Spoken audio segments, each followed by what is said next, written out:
ಶ್ರೀ ಗುರುಭ್ಯೋ ನಮಃ ಹರಿ ಓಂ. ಯೋऽन्तಃ ಪ್ರವಿಶ್ಯ ಮಮ ವಾಚಮಿಮಾಂ ಪ್ರಸುಪ್ತಾಂ ಸಂಜೀವಯತ್ಯಖಿಲ ಶಕ್ತಿಧರ ಸ್ವಧಾಮ್ನಾ ಅನ್ಯಾಂಶ್ಚ ಹಸ್ತಚರಣಶ್ರವಣತ್ವಗಾದೀನ್ ಪ್ರಾಣಾನ್ನಮೋ ಭಗವತೆ ಪುರುಷಾಯ ತುಭ್ಯಂ.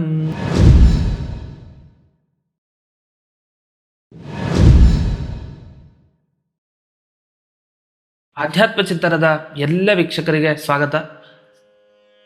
ಸ್ತ್ರೀಯರಿಗೆ ವಿಶೇಷವಾದ ಹಬ್ಬ ಯಾವುದು?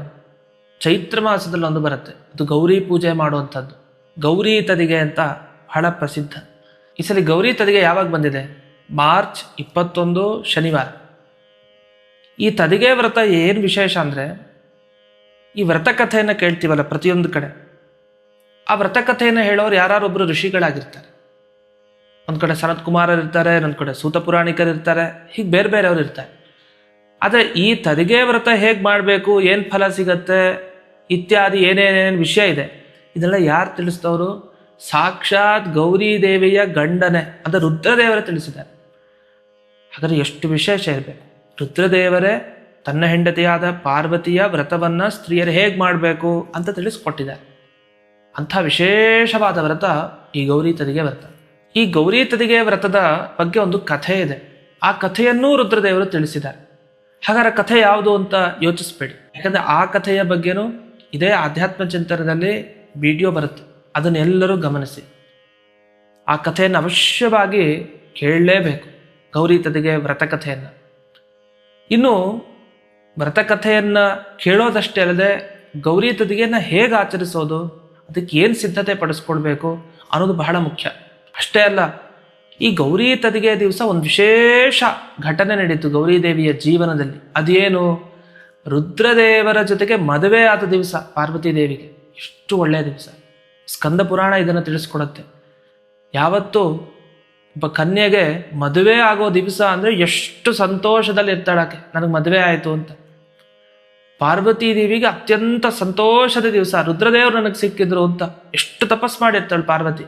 ಅಂಥ ದಿವಸ ಗೌರಿ ತದಿಗೆ. ಹಾಗಾಗಿ ಪ್ರತಿಯೊಬ್ಬ ಸ್ತ್ರೀಯು ಮದುವೆ ಆದವರಾಗಬಹುದು, ಮದುವೆ ಆಗದೇ ಇರೋರಾಗಬಹುದು, ಅವಶ್ಯವಾಗಿ ಗೌರಿ ದೇವಿಯ ಪೂಜೆಯನ್ನು ರುದ್ರದೇವರ ಜೊತೆಗೆ ಮಾಡಬೇಕು. ಅದು ಬಹಳ ವಿಶೇಷ. ಹಾಗಾದ್ರೆ ಹೇಗೆ ಪೂಜೆ ಮಾಡಬೇಕು, ಅದಕ್ಕೇನು ನಾವು ಸಿದ್ಧತೆ ಪಡಿಸ್ಕೊಳ್ಬೇಕು, ಈ ವ್ರತವನ್ನು ಆಚರಣೆ ಮಾಡಿದ್ರೆ ಏನು ಫಲ ಸಿಗತ್ತೆ ನಮಗೆ, ಇತ್ಯಾದಿ ವಿಷಯಗಳನ್ನು ನೋಡ್ತಾ ಹೋಗೋಣ. ಮೊದಲಿಗೆ ಇದಕ್ಕೆ ಸಿದ್ಧಪಡಿಸ್ಕೊಬೇಕಾಗಿರುವಂಥ ವಸ್ತುಗಳು ಯಾವುದು ಅಂದರೆ, ಮೊದಲು ತೊಟ್ಟಿಲು ಬೇಕು. ಆ ತೊಟ್ಟಿಲಲ್ಲಿ ಯಾವುದನ್ನು ತೂಗಬೇಕು? ಗೌರಿಯನ್ನು ಹಾಗೆ ರುದ್ರದೇವರನ್ನು. ಹಾಗಾದರೆ ತೊಟ್ಟಿಲು ಸಿದ್ಧತೆ ಆಗಬೇಕು. ಮತ್ತು ಕಲಶವನ್ನು ಮುಂದೆ ಇಟ್ಕೊಳ್ಬೇಕು. ಕಲಶದಲ್ಲಿ ಪೂಜೆಯನ್ನು ಮಾಡಬೇಕು, ನೀರು ತುಂಬಿಸಿ ಎಲ್ಲ ಕಲಶವನ್ನು ಇಟ್ಕೊಳ್ಬೇಕು. ಹಾಗೆ ಈ ಪೈರು ಬೆಳಿಲಿಕ್ಕೆ ಧಾನ್ಯಗಳು ಏನಿದೆ ಅಂಥ ಧಾನ್ಯಗಳ ಸಿದ್ಧತೆ, ಕದಲಾರತಿ, ಎಣ್ಣೆ, ಗಂಧ, ಅರಶಿನ, ಕುಂಕುಮ, ಅಷ್ಟೇ ಅಲ್ಲ ಮರದ ಬಾಗಿನವನ್ನು ಏನು ಕೊಡಬೇಕು ಅದಕ್ಕೋಸ್ಕರ ಸಿದ್ಧತೆ ಏನಿದೆ ಅದನ್ನು ಮಾಡ್ಕೊಳ್ಬೇಕು. ಹಣ್ಣುಗಳು, ಹೂವುಗಳು ಇತ್ಯಾದಿ. ಹೀಗೆ ಇವನ್ನೆಲ್ಲ ಸಿದ್ಧಪಡಿಸ್ಕೊಂಡು ಇಡೀ ದಿವಸ ಗೌರಿಯ ಆರಾಧನೆಯನ್ನು ಮಾಡಬೇಕು. ಅದರಲ್ಲೂ ತೊಟ್ಟಿಲಿನಲ್ಲಿ ಯಾವಾಗ ಗೌರಿ ಪ್ರತಿಮೆಯನ್ನು ಇಟ್ಟಿರ್ತೀರಿ, ಅದಕ್ಕೆ ಹೇಗೆ ಪೂಜೆ ಮಾಡಬೇಕು? ಅರಿಶಿನ ಕುಂಕುಮವನ್ನು ತಗೊಂಡು ಪೂಜೆ ಮಾಡ್ತೀರಿ. ಷೋಡಶೋಪಚಾರ ಪೂಜೆ ಅಂತ ಇದೆ, ಅದನ್ನೆಲ್ಲ ಪುಸ್ತಕದಲ್ಲಿ ಕೊಟ್ಟಿರ್ತಾರೆ. ಗೌರಿ ದೇವಿಯ ಹೆಸರನ್ನು ಹೇಳಬೇಕು. ಅನೇಕ ಹೆಸರುಗಳಿದೆ ಗೌರಿ ದೇವಿಗೆ. ಆ ಎಲ್ಲ ಹೆಸರುಗಳನ್ನು ಹೇಳಿಕೊಂಡು ಅರಿಶಿನ ಕುಂಕುಮದಿಂದ ಪೂಜೆ ಮಾಡಬೇಕು. ಸುಮ್ಮನೆ ಒಟ್ಟಿಗೆ ಒಂದ್ಸಲ ಹಿಂಗೆ ಅರಿಶಿನ ಕುಂಕುಮ ಹಾಕಿ ಬಂದ್ಬಿಡೋದಲ್ಲ. ಒಂದೊಂದು ಹೆಸರನ್ನು ಹೇಳಬೇಕು, ಒಮ್ಮೆ ಅರಿಶಿನವನ್ನು ಹಾಕಬೇಕು, ಕುಂಕುಮವನ್ನು ಹಾಕಬೇಕು. ಯಾಕೆಂದರೆ ತುಂಬ ವಿಶೇಷ ಇದು. ಮನೋರಥ ತೃತೀಯ ಅಂತ ಇದಕ್ಕೆ ಕರೀತಾರೆ. ನಿಮ್ಮ ಮನಸ್ಸಿನಲ್ಲಿ ಏನೇನು ಬಯಕೆಗಳಿದೆಯೋ ಒಳ್ಳೆಯದು, ಅದೆಲ್ಲವನ್ನ ಪಾರ್ವತಿ ದೇವಿ ಅದನ್ನು ತಿಳಿದುಕೊಂಡು ನಿಮಗೆ ವಿಶೇಷ ಅನುಗ್ರಹ ಮಾಡ್ತಾಳೆ. ಈ ನಿಟ್ಟಿನಲ್ಲಿ ಈ ಚೈತ್ರ ಮಾಸದ ಶುಕ್ಲ ಪಕ್ಷದ ತೃತೀಯ ಗೌರಿಯನ್ನು ತೊಟ್ಲಲ್ಲಿ ರುದ್ರದೇವರ ಜೊತೆಗಿಟ್ಟು ತೂಗಬೇಕು. ಅದರ ಜೊತೆಗೆ ಎಲ್ಲಿವರೆಗೆ ಮಾಡಬೇಕು ಇದನ್ನು ಅಂದರೆ, ಈ ಅಕ್ಷಯ ತೃತೀಯ ಬರುತ್ತಲ್ಲ ಅಲ್ಲಿವರೆಗೆ ವಸ್ತುತಃ ಇದರ ಆಚರಣೆ. ಅಲ್ಲಿವರೆಗೂ ನಿರಂತರವಾಗಿ ಪ್ರತಿನಿತ್ಯ ಗೌರಿ ದೇವಿಯನ್ನು ತೊಟ್ಲಲ್ಲಿಟ್ಟು ಪೂಜೆಯನ್ನು ಮಾಡಬೇಕು. ಅದರಲ್ಲೂ ಪ್ರತಿದಿನ ಅರ್ಶಿನ ಕುಂಕುಮವನ್ನು ಹಾಕ್ತಾ ಇರಬೇಕು, ಅದು ನಿಜ. ಆದರೆ 3 ದಿವಸ ಇದೆ. ಆ 3 ದಿವಸ ಮಾತ್ರ ನಿಮ್ಮ ಮನೆಗೆ ಸುವಾಸಿನಿಯನ್ನು ಕರೆಸಿ ಅವ್ರಿಗೆ ಮರದ ಬಾಗಿನ ಕೊಡಬೇಕು. ಯಾವ 3 ದಿವಸ? ಒಂದು ಚೈತ್ರ ಮಾಸದ ಈ ತದಿಗೆ, ಇನ್ನೊಂದು ಅಕ್ಷಯ ತೃತೀಯ, ಮತ್ತೊಂದು ಕೃಷ್ಣ ಪಕ್ಷದ ತೃತೀಯ, ಅದು ಚೈತ್ರ ಮಾಸದ್ದು. ಹಾಗಾದರೆ ಚೈತ್ರ ಮಾಸ ಶುಕ್ಲ ಪಕ್ಷ ತೃತೀಯ, ಕೃಷ್ಣ ಪಕ್ಷ ತೃತೀಯ, ಅದಾದ ಮೇಲೆ ಅಕ್ಷಯ ತೃತೀಯ. ಆ ಎಲ್ಲ ಡೇಟ್ಗಳು ಇಲ್ಲೇ ಡಿಸ್ಪ್ಲೇ ಆಗಿದೆ, ಅದನ್ನು ಅವಶ್ಯವಾಗಿ ನೋಡಿ. ಹೀಗೆ ಇಲ್ಲಿಯವರೆಗೆ ನೀವು ಪ್ರತಿನಿತ್ಯ ಗೌರಿ ಪೂಜೆಯನ್ನು ಮಾಡಿದ್ದೇ ಆದಲ್ಲಿ ಸಕಲ ಸೌಭಾಗ್ಯ ಲಭ್ಯ, ಅವಶ್ಯವಾಗಿ, ಸಂಶಯನೇ ಬೇಡ. ಇದಾದ ಮೇಲೆ ಗೌರಿಯ ಪ್ರತಿಮೆ ಇದ್ದಂತೂ ಬಹಳ ವಿಶೇಷ. ಕೆಲವರು ಅರಿಶಿಣದ ಬೇರಿನಲ್ಲಿ ಗೌರಿ ದೇವಿಯ ಪೂಜೆಯನ್ನು ಮಾಡ್ತಾರೆ, ಹಾಗೂ ಮಾಡ್ಬೋದು. ಪ್ರತಿಮೆ ಇದ್ದವ್ರು ಪ್ರತಿಮೆ ಪೂಜೆ, ಮುಖ ಮಾತ್ರ ಸಿಗುತ್ತೆ, ಆ ಮುಖದ ಪೂಜೆಯನ್ನು ಮಾಡ್ಬೋದು. ಆದರೆ ಮುಖದ ಪೂಜೆಯನ್ನು ಮಾಡಬೇಕಾದ್ರೆ ಎಚ್ಚರ ಇರಬೇಕು. ಇಡೀ ದೇಹ ಇದೆ, ಆದರೆ ಮುಖದಲ್ಲಿ ನಾವು ಇಡೀ ದೇಹವನ್ನು ಚಿಂತಿಸ್ಬೇಕು. ಗೌರಿ ದೇವಿ ಪೂರ್ಣ ದೇಹ ಇದೆ ಅಂತ ಚಿಂತಿಸಿ, ಜೊತೆಗೆ ರುದ್ರದೇವರು ಇದ್ದಾರೆ. ಹೀಗೆ ಪಾರ್ವತಿ ಮತ್ತು ರುದ್ರರನ್ನ ಪೂಜೆ ಮಾಡಬೇಕು. ನೈವೇದ್ಯ ಸಮರ್ಪಣೆಯನ್ನು ಮಾಡಬೇಕು. ಏನು ನೈವೇದ್ಯ ಸಮರ್ಪಣೆ ಮಾಡಬೇಕು? ಈಗ ಮಾವಿನಕಾಯಿ, ಹಸಿ ಕೊಬ್ಬರಿ, ಜೊತೆಗೆ ಈ ಹೆಸರುಬೇಳೆ ಕೋಸಂಬರಿ, ಕಡಲೆಬೇಳೆ ಕೋಸಂಬರಿ, ಪಾನಕ, ಇದೆಲ್ಲವನ್ನ ಆ ಗೌರಿ ದೇವಿಯ ತೃಪ್ತ್ಯರ್ಥವಾಗಿ ನೈವೇದ್ಯ ಇಡಬೇಕು. ಅದನ್ನು ಕರೆದ ಸುವಾಸಿನಿಯರು ಅಂದರೆ ಮುತ್ತೈದೆಯರು ಅಂತ ಅರ್ಥ. ಅಂತಹವರಿಗೆ ವಿಶೇಷವಾಗಿ ಆ ನೈವೇದ್ಯವನ್ನು ಕೊಡಬೇಕು. ನೀವು ಆಮೇಲೆ ನೈವೇದ್ಯವನ್ನು ತಗೊಳ್ಬೇಕು. ಆಗ ಗೌರಿ ದೇವಿ ತೃಪ್ತಿಯನ್ನು ಪಡ್ತಾಳೆ. ಅಷ್ಟೇ ಅಲ್ಲ, ಒಂದು ಸಣ್ಣ ಮಣ್ಣಿನ ಮಡಿಕೆ ಇಟ್ಕೊಳ್ಬೇಕು. ಅದರಲ್ಲಿ ಮಣ್ಣನ್ನು ತುಂಬಬೇಕು. ತುಂಬಿ ಈ ಧಾನ್ಯವನ್ನು ಹಾಕಬೇಕು. ಅದು ಯಾವಾಗ ಬೆಳೆಯತ್ತಲ್ಲ ಆಗ ವಿಶೇಷವಾಗಿ ಗೌರಿ ದೇವಿಗೆ ಅರ್ಪಣೆ ಮಾಡಬೇಕು. ಇದು ಧಾನ್ಯ ಪೂಜೆ ಅಂತ. ಮನೆಯಲ್ಲಿ ಧಾನ್ಯ ನಿರಂತರವಾಗಿ ಹರಿಲಿ ಅಂತ, ಅಂದರೆ ಅನ್ನಕ್ಕೆ, ಊಟಕ್ಕೆ ತೊಂದರೆ ಇರಲ್ಲ ಅಂತ ಅರ್ಥ. ಈ ರೀತಿ ಒಂದು ಧಾನ್ಯ ಪೂಜೆಯನ್ನು ಮಾಡಬೇಕು. ಇನ್ನು ಯಾರು ಮುತ್ತೈದೆಯರು ಮನೆಗೆ ಬಂದಿರ್ತಾರೆ ಅವರ ಪಾದವನ್ನು ತೊಳಿಬೇಕು. ಗೌರಿ ದೇವಿ ಅವರ ಒಳಗಡೆ ಎದ್ದು ನಮ್ಮ ಪೂಜೆಯನ್ನು ವಿಶೇಷವಾಗಿ ತಗೊಳ್ತಾರೆ. ಹಾಗಾಗಿ ಅವರ ಪಾದವನ್ನು ತೊಳೆದು ಅದರ ಪ್ರಕ್ಷಾಲನೆಯನ್ನು ಮಾಡಿಕೊಳ್ಬೇಕು. ತಲೆಗೆ ನೀರನ್ನು ಹಾಕ್ಕೊಳ್ಬೇಕು. ನೀರನ್ನು ಹಾಕ್ಕೊಳ್ಳೋದು ಅಂದರೆ ಲೋಟದಲ್ಲಿ ನೀರನ್ನು ಸುರಿಸ್ಕೊಂಡ್ಬಿಡೋದು ಅಂತಲ್ಲ, ಸಹಜವಾಗಿ ಪ್ರೋಕ್ಷಣೆ ಮಾಡ್ಕೊಳ್ಳೋದು. 2 ಬಾರಿ ಹೀಗೆ ತಲೆ ಮೇಲೆ ಹಾಕ್ಕೊಳ್ಳೋದು. ಇದಾದ ಮೇಲೆ ಈಗ ಮದುವೆ ಆದವರು ಹೊಸದಾಗಿ ಚೈತ್ರ ಗೌರಿ ತದಿಗೆಯನ್ನು ವಿಶೇಷವಾಗಿ 5 ವರ್ಷಗಳ ಕಾಲ ಸುವಾಸಿನಿಯರ ಮನೆಗೆ ಹೋಗಿ ಅಥವಾ ಮನೆಗೆ ಕರೆದು ವಿಶೇಷವಾಗಿ ಆರಾಧನೆಯನ್ನು ಮಾಡಬೇಕು. ಯಾಕೆಂದರೆ ಶಿವಪಾರ್ವತಿ ದಾಂಪತ್ಯ ತುಂಬ ಚೆನ್ನಾಗಿರುತ್ತೆ, ಯಾವುದೇ ತೊಂದರೆ ಬರಲ್ಲ ಆ ದಾಂಪತ್ಯಕ್ಕೆ. ಅಂದರೆ ಯಾರು ಅವರನ್ನು ಪೂಜೆ ಮಾಡ್ತಾರೆ ಅಂಥ ದಂಪತಿಗಳು ಆರಾಮಾಗಿ ಜೀವನವನ್ನು ಸಾಗಿಸ್ತಾರೆ.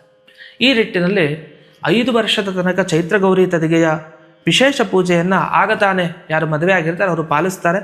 5 ವರ್ಷದವರೆಗೆ ಅಷ್ಟೇ ಅಂತಲ್ಲ, ಮುಂದೆ ಪಾಲಿಸಲೇಬೇಕು. ಆದರೆ ತಪ್ಪದೆ 5 ವರ್ಷ ಚೈತ್ರ ಗೌರಿ ವ್ರತವನ್ನು ಪೂರ್ಣವಾಗಿ ಅಕ್ಷಯ ತೃತೀಯ ತನಕ ಪಾಲಿಸಿದ್ರೆ ಅಂಥವರ ದಾಂಪತ್ಯ ಜೀವನ ಸುಗಮವಾಗಿರುತ್ತೆ ಅನ್ನೋ ದೃಷ್ಟಿಯಲ್ಲಿ ಈ ಆಚರಣೆ ಬಂದಿದೆ.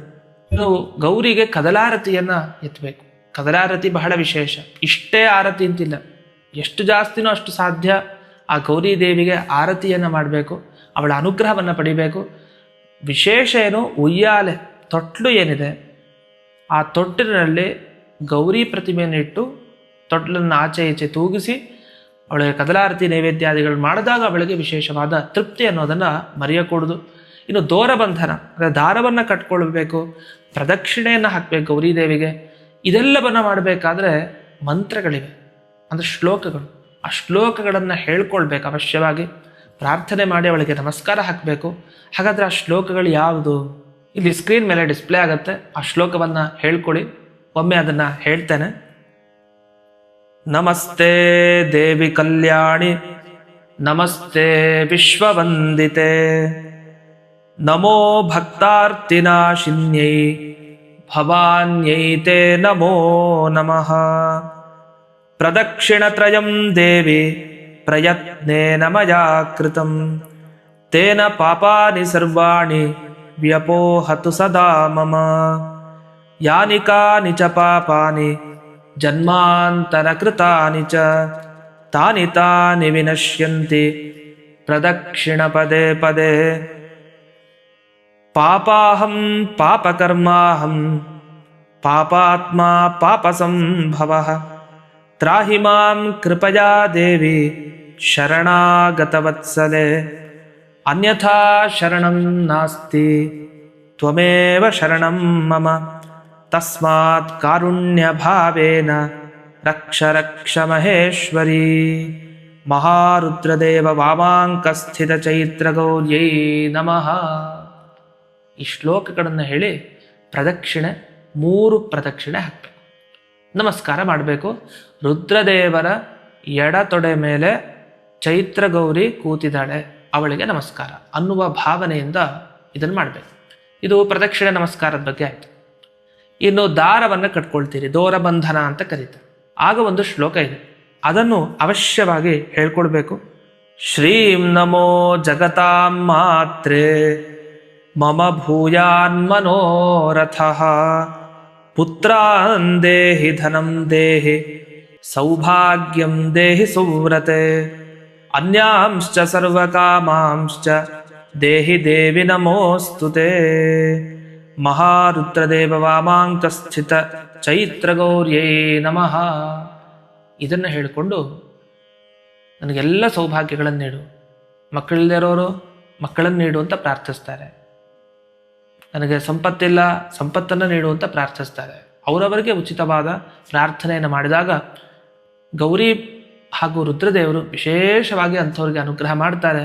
ಹಾಗಾಗಿ ತಪ್ಪದೆ ಎಲ್ಲ ಸ್ತ್ರೀಯರು ಈ ಚೈತ್ರಗೌರಿ ತದಿಗೆ ವ್ರತವನ್ನು ಅವಶ್ಯವಾಗಿ ಅನುಷ್ಠಾನ ಮಾಡಿ, ಚೈತ್ರಗೌರಿ ವ್ರತಕಥೆಯನ್ನು ರುದ್ರದೇವರೇನು ಹೇಳಿದ್ದಾರೆ ಅದನ್ನು ಕೇಳಿ, ಎಲ್ಲರಿಗೂ ವಿಶೇಷವಾಗಿ ಆ ರುದ್ರ ಪಾರ್ವತಿಯರ ಅನುಗ್ರಹ ಆಗಲಿ ಅಂತ ಈ ಸಂದರ್ಭದಲ್ಲಿ ಪ್ರಾರ್ಥನೆಯನ್ನು ಮಾಡ್ತಾ, ವಿಶೇಷವಾಗಿ ಆಧ್ಯಾತ್ಮ ಚಿಂತನದ ಎಲ್ಲ ವೀಕ್ಷಕರಿಗೆ ಪಾರ್ವತೀಪತಿ ರುದ್ರದೇವರ ಪಾರ್ವತಿಯ ಅನುಗ್ರಹ ಆಗಲಿ ಅಂತ ಈ ಸಂದರ್ಭದಲ್ಲಿ ಪ್ರಾರ್ಥನೆಯನ್ನು ಮಾಡಿ ಈ ಸಂಚಿಕೆಯನ್ನು ಅಸ್ಮದ್ ಗುರುವಂತರ್ಗತ ವ್ಯಾಸತೀರ್ಥ ಗುರುವಂತರ್ಗತ ಭಾರತೀ ರಮಣ ಮುಖ್ಯ ಪ್ರಾಣ ಅಂತರ್ಗತ ಶ್ರೀಮನ್ಮೂಲ ಗೋಪಾಲಕೃಷ್ಣನಿಗೆ ಅರ್ಪಣೆಯನ್ನು ಮಾಡ್ತೇನೆ. ಶ್ರೀಕೃಷ್ಣಾರ್ಪಣಮಸ್ತು.